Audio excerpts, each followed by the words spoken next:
Hi, welcome to the International Space Station Flight Control Room.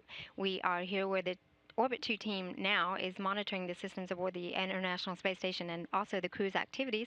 Here with me today, I have Tara Rutley. Tara, thank you for coming. Tara is the Associate Program Scientist for International Space Station.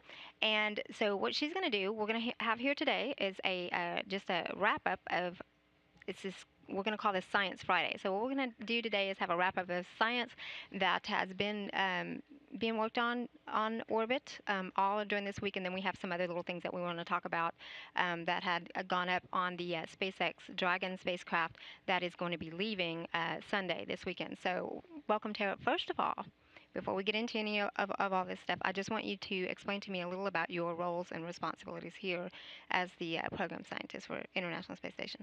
Sure. Let's see. Well, there are many.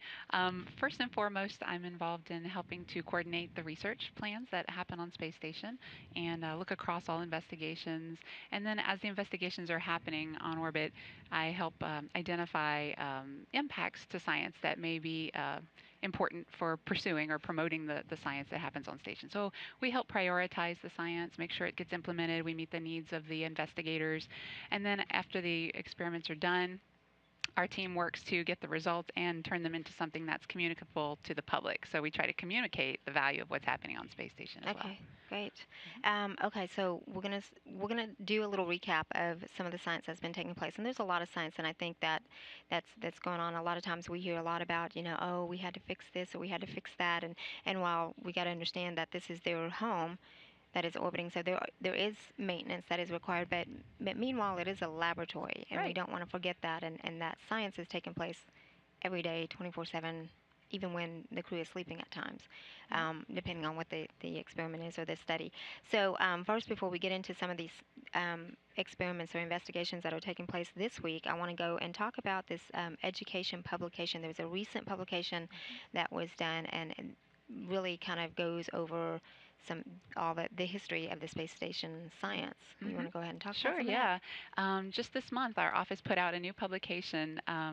It's called Inspiring the Next Generation, and it's basically a compilation of the results of the student participation in Space Station over the last 12 years. So just about every investigation that happens on orbit has some kind of educational component, whether it's true student design and competition, where it's actual student experiments on orbit, or it could be just all the way back to on orbit activities that can be pursued in the classroom in parallel, even crew call downs to students. All of these things are rolled into this publication in an effort to communicate the value of station in a way that promotes science, technology, engineering, and math. So the STEM is real critical, right, to space station value.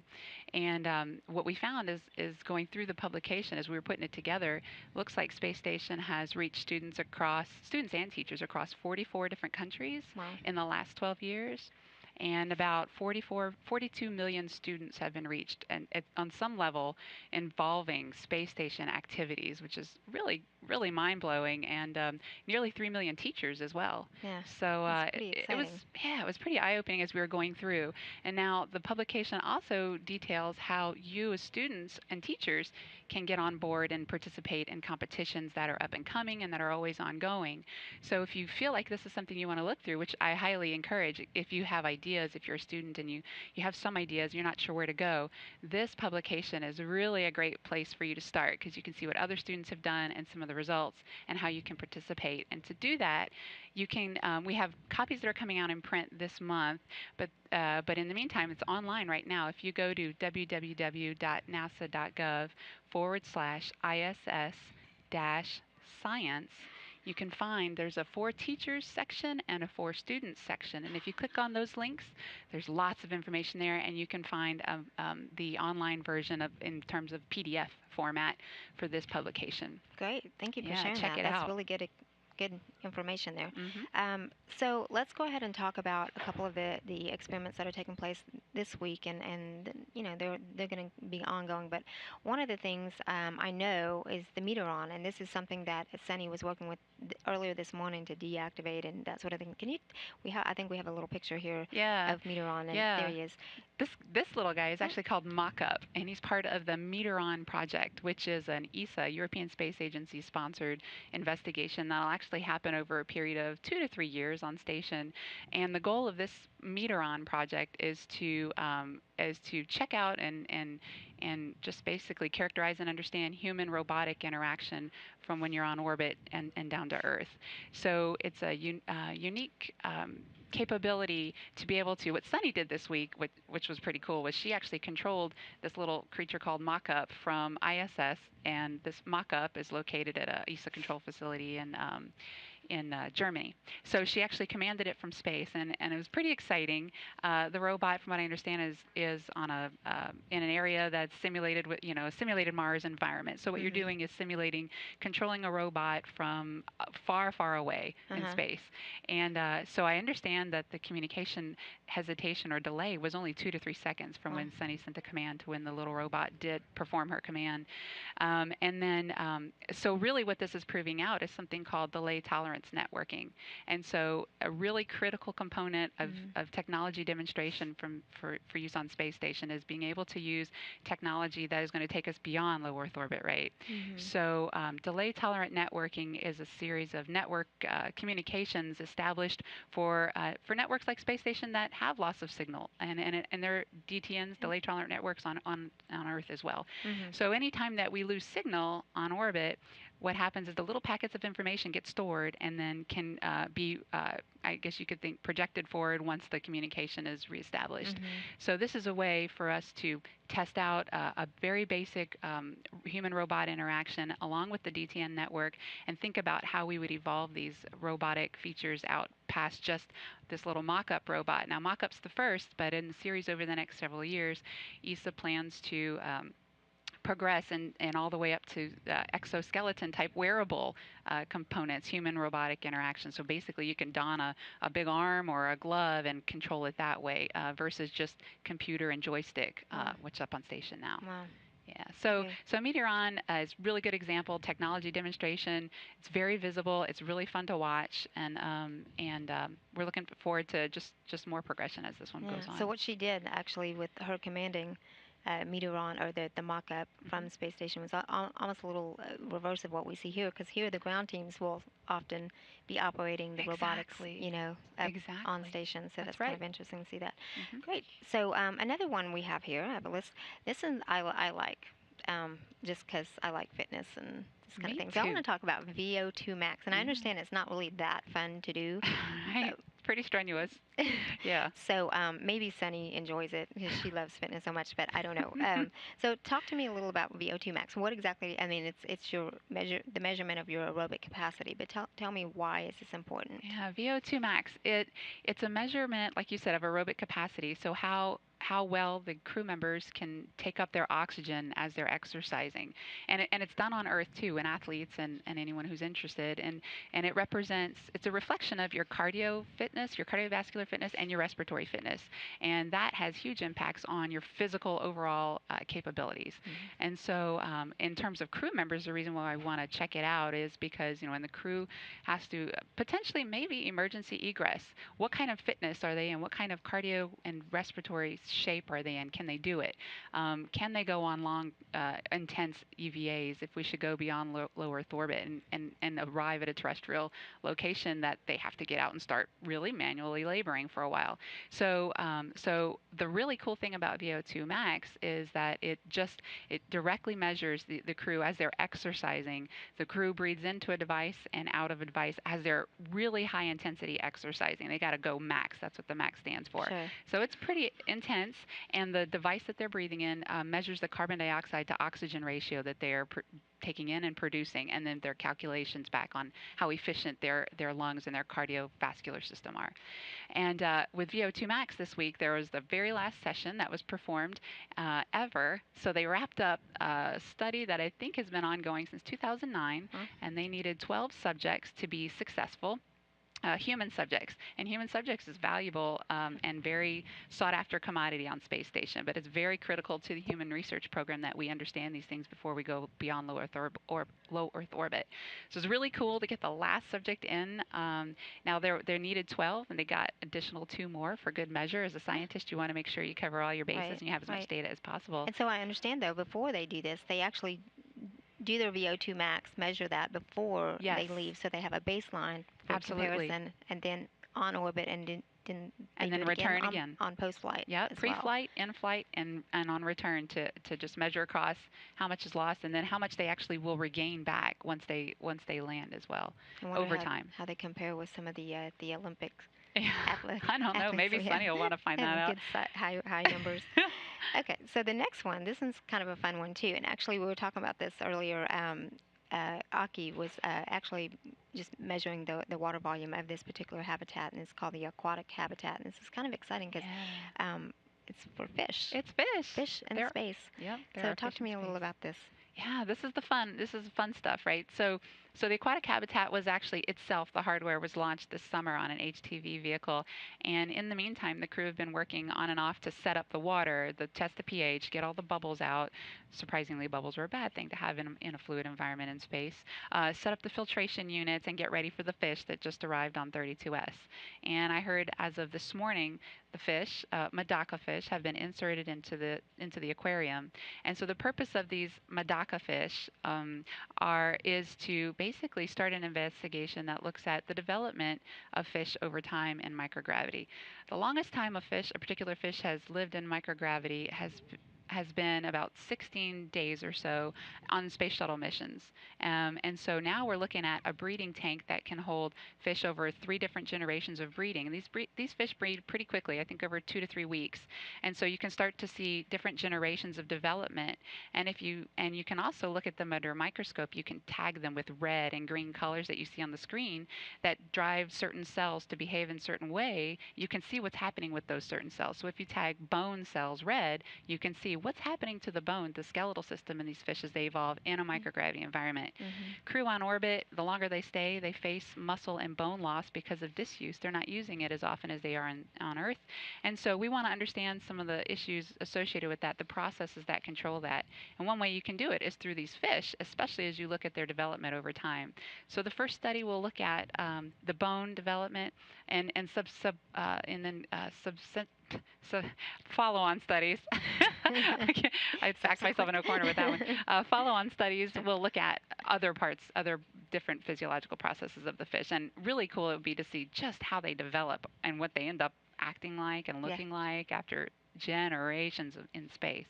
Yeah. So it's exciting. So and you mentioned 32S, so that just arrived. So you're talking about the Soyuz with Kevin Ford and his 2 cosmonaut crewmates as well. So yeah, and they just arrived this week. 32 fish are now on station, and very cool. Most of them are inside the aquarium. Very cool. Very cool. Okay, so last but not least, we have one other one, and Sunny was also working a little bit with it. I think just replacing it on station this morning. And this is called a Micro 6. Yes.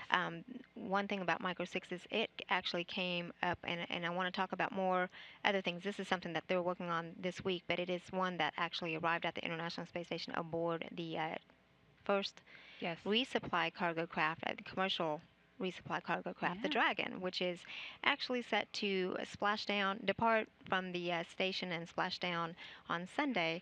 But so talk to me first. I want to talk about more science that was brought up on Dragon, but first talk to me a little about Micro 6, since that's something that they have been working on during this week as well. Absolutely. Micro 6, it's what's called a sortie, and we haven't had sorties since retirement of shuttle.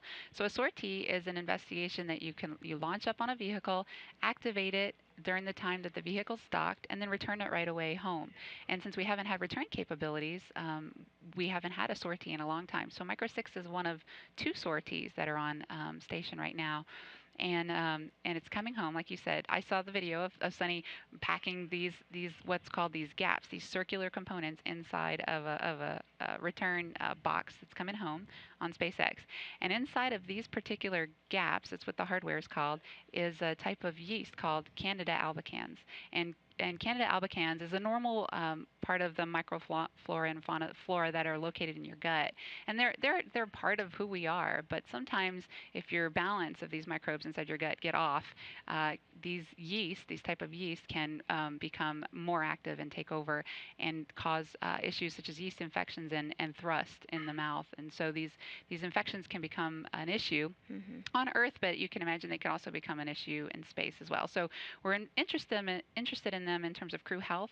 But what's really cool about the microgravity environment is that we found with the way bacteria behave and other microbes that sometimes certain ones become more aggressive in space, and so they'll upregulate their kind of nastiness. And so with that, we've been able to identify types of genes that are involved in driving that kind of aggressiveness.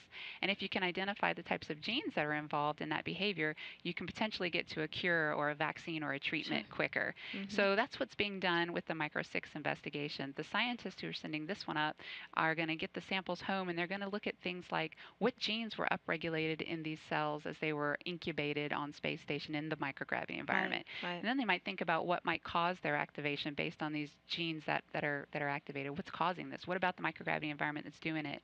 They're also going to look at their physical structure, because when sometimes when microbes become aggressive, part of that is that they create biofilms, and they start. That's a good way for them to communicate and hang out with each other and Mm-hmm. become more aggressive.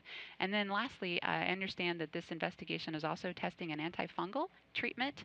So it'll be interesting to see the response in the cultures to this antifungal treatment as they were cultured in microgravity.